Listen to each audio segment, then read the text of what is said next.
నిన్న జగన్మోహన్ రెడ్డి మాట్లాడిన వీడియో మీకు అందరికీ గుర్తుంది కదా. ఎప్పుడు మాట్లాడిన ఈ మధ్యకాలంలో నేను చాలా మంచోడిని, నిజాయితీ పరుణ్ణి, నా దగ్గర ఉన్న సమస్యల్లో అది ఒక్కటే అని మా నాయకులు అంటూ ఉంటారు నా దగ్గర అని చెప్పేసి మాట్లాడుతూ ఉన్నాడు.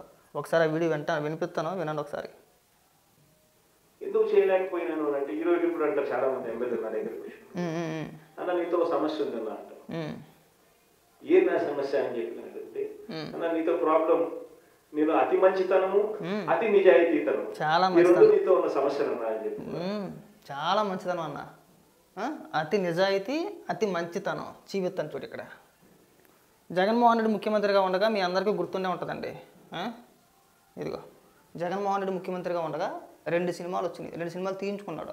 ఒకటి యాత్ర 2, 2 వ్యూహం. వ్యూహం సినిమా డైరెక్టర్ ఎవరో రామ్ గోపాల్ వర్మ. ఇగో అందులో చంద్రబాబు నాయుడు గారి క్యారెక్టర్ ఇది, లోకేష్ గారు, బ్రహ్మణి గారు, ఇక్కడ చంద్రబాబు నాయుడు గారి క్యారెక్టర్ అన్నమాట. ఆ విధంగా తీయించి ఒక సినిమా తీసాడు. అలాగే యాత్ర 2లో ఆయన గారి గొప్పతనం, ఇది జగన్మోహన్ రెడ్డి గారి గొప్పతనం, వాళ్ళ నాన్నగారి గొప్పతనం, వాళ్ళ కుటుంబం గొప్పతనం, ఇవన్నీ మనకు చూపించారు, మన మీద రుద్దేశారు బాగా కదా. ఆ 2 సినిమాలకే సంబంధించి యాత్ర సినిమా కోసం 1 కోటి రూపాయలు డిజిటల్ కార్పొరేషన్ నుంచి, అలాగే వ్యూహం సినిమా కోసం ఫైబర్ నెట్ నుంచి 1,10,00,000 రూపాయలండి నిధులు దారి మళ్లించేశారు. అంత మంచోడు మా అన్న.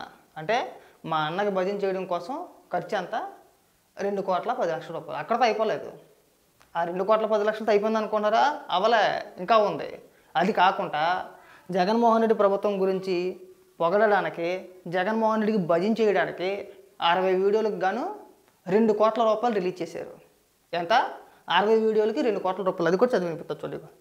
వ్యూహం సినిమా కోసం ఫైబర్ నెట్ లిమిటెడ్ నుంచి 1,10,00,000 ఆర్వి గ్రూప్కి మళ్లింపు, అలాగే యాత్ర 2 సినిమా కోసం డిజిటల్ కార్పొరేషన్ నుంచి 1 కోటి నిధులు మళ్లింపు, ఆ సినిమాలో నటించిన ప్రముఖ నటుడి ఖాతాకు 50,00,000 రూపాయలు తరలింపు.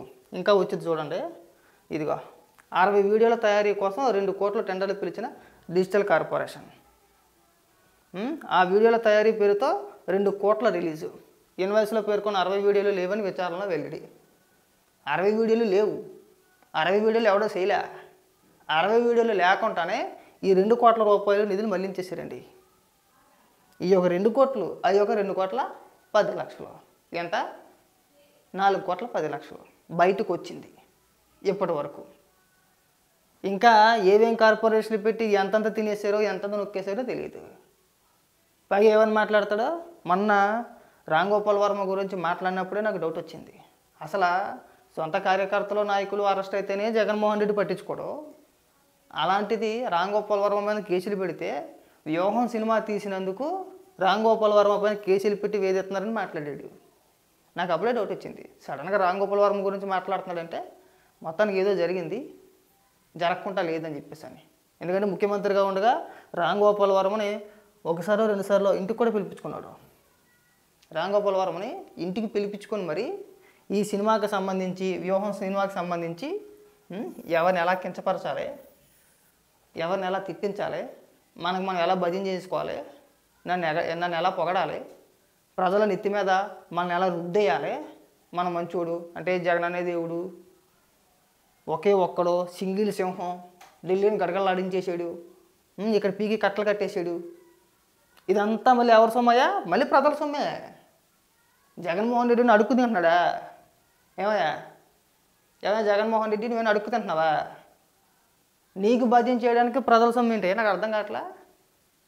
సినిమాలు చేసేదేమో నీకు భజన చేయడానిక, ఖర్చు పెట్టే సొమ్మేమో ప్రజల సొమ్మ. సాక్షి పేపర్కి యాడ్లు ప్రజల సొమ్మే. తక్కువ లెక్కెత్తే యాడ్ల రూపంలో ఇంచుమించు ఒక 150 కోట్ల రూపాయలు పైన ఖర్చు పెట్టాడు కేవలం యాడ్ల రూపాయలు 5 ఏళ్లలో. అది కాకుండా వాలంటీర్లకి, ప్రతి ఒక్క వాలంటీర్కి నెలకి 200 రూపాయలు. ఎంత? నెలకి 200. మన సాక్షి కోసం, కేవలం మన సాక్షి కోసం, సాక్షి కొనడానికి నెలకి 200 రూపాయలు ప్రతి ఒక్క వాలంటీర్కి. తక్కువ లెక్కైతే 2,36,000 మందో 2,30,000 మందో నెలకి 200 రూపాయలు అంటే లెక్కేసుకోండి. అది ప్రజల సొమ్మే. ఒక పక్క యార్డ్లు, అది ప్రజల సొమ్మే. నీ ఇంటి కమోడ్లు, నీ ఇంటి కిటికీలు, నీ ఇంటి బాత్రూములు, నువ్వు పడుకోవడానికి, నువ్వు కూర్చుంటానికి నీ ఆఫీసులో ఫర్నిచర్, కుర్చీలు, గిర్సీలు, ప్లేట్లు, కంచాలు, సమోసాలు, ఎగపప్పులు అంతా ప్రజల సొమ్మే. నిజాయితీ పరుడు, అతి మంచోడు. ఏమన్నా సిగ్గేమన్నా అనిపిస్తుందా జగన్మోహన్ రెడ్డి నీకు? అసలు కొంచెమైనా సరే కొంచెమైనా సరే నీకు అసలు సిగ్గేమని అనిపిస్తుందా? అంత సంపాదించు, తండ్రి అధికారాన్ని అడ్డం పెట్టుకొని కోట్ల రూపాయలు సంపాదించేసావు. వేల కోట్లు, లక్షల కోట్లు, వేల కోట్లు కూడా కాదు, లక్షల కోట్లు. కేవలం నీ దగ్గర ఈడీ జప్తు చేసిందే 43,000 కోట్లు. ఒకటి కాదు, రెండు కాదు, ఏకంగా 43,000 కోట్లు. జగన్మోహన్ రెడ్డి ఆస్తులు ఈడీ జప్తు చేసింది ఎంత అయ్యా అంటే 43,000 కోట్లు అండి. ఒకటా రెండా? 43,000 కోట్ల రూపాయలు జప్తు చేసింది. పోనీ డబ్బులు లేనివాడురా అడుక్కు తింటా ఉంటాడో అనుకుంటే అది వేరే విషయం, కానే కాదు. ప్రాంతానికి ఒక ప్యాలెస్ ఉండాలి. ప్రాంతానికి ఒక ప్యాలెస్. తాడేపల్లిలో ఒక ప్యాలెస్, హైదరాబాద్లో ఒక ప్యాలెస్, బెంగళూరులో ఒక ప్యాలెస్, కడపలో ఒకటి, పులివెందులో ఒకటి. రీసెంట్గా మళ్ళీ ఎన్నికల్లో మనం గెలిచేస్తే వైజాగ్ నుంచి పరిపాలించేసి చెప్పి అక్కడ పెద్ద ప్యాలెస్ కట్టేసాడు. ప్రజల సొమ్మేకంగా 500 కోట్ల రూపాయలు ఖర్చు పెట్టి. బాత్రూమ్ కమోడ్ ఎంత? 11 లక్షలు. ఏమండే ఎంత? 11 లక్షలు. మనం గడుక్కోవసరం లేదంటే అదే గడిగేద్దంట పని అయిపోయిన తర్వాత. బాతి డబ్బు 36 లక్షలు.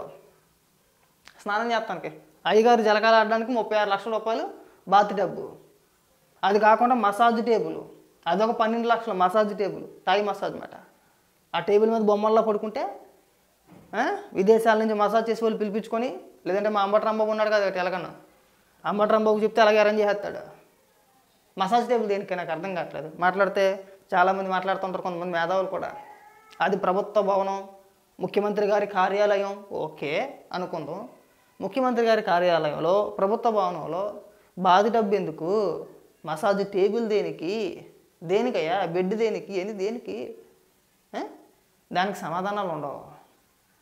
ఎక్కడ కడితే అక్కడ ప్రజల సొమ్ముని బఠానీలో తినేసేయండి. వాళ్ళు వచ్చి ఇక్కడికి వచ్చి ఉపన్యాసాలు, మేము శుద్ధపోసలు, నేను మంచోడిని, మా నాయకులందరూ అయ్యి బాబా అన్న నువ్వు చాలా మంచోడివి, నీ దగ్గర అది ఒకటే సమస్య అయిపోతుంది, నీ అతి మంచితనం, అతి నిజాయితీతనం వాళ్ళు ఓడిపోయావని చెప్తున్నారా? చెప్పులు గట్రా వేస్తాడు ఎవడన్నా అయితే తెలుసా నీకు ఆ విషయం? చెప్పులు తిన్నా కాడకు తినేసి ఏదో సొల్లు అంతా చెప్పుకొస్తారండి. ఒక్కొక్కసారి ఒళ్ళు మండిపోతూ ఉంటుంది ఇలాంటి మాటలు వింటూ ఉంటే. ఎవరెవరు ఆ వీడియోలు తయారు చేశారో కూడా లేని వివరాలు. ఆ నిధులను సినిమా కోసం వాడిన డిజిటల్ కార్పొరేషన్. కోట్ల రూపాయలు నీ సినిమా కోసం నువ్వు వాడేసుకొని ఇక్కడికి వచ్చి నేను మంచోడిని అన్న, ఇదిగో ఇక్కడికి వచ్చి మళ్ళీ వినిపిస్తా అంటారు. అన్న నీతో సమస్య ఉందన్నా అంట. ఏం నా సమస్య అని చెప్పినట్లయితే, అన్న నీతో ప్రాబ్లం, నేను అతి మంచితనము, అతి నిజాయితీతనము, నీతో ఉన్న సమస్యలు అన్నా అని చెప్పి కూడా అంటాం. బతుకు చేడాలని ప్రజల సొమ్ము తినేసి పైగా అతి మంచితనం, అతి నిజాయితనం అని చెప్పేసి సిగ్గు లేకుండా మాట్లాడుతున్నాడండి. సిగ్గు లేనాడు, సిగ్గు చెరలేని బతికి అసలు.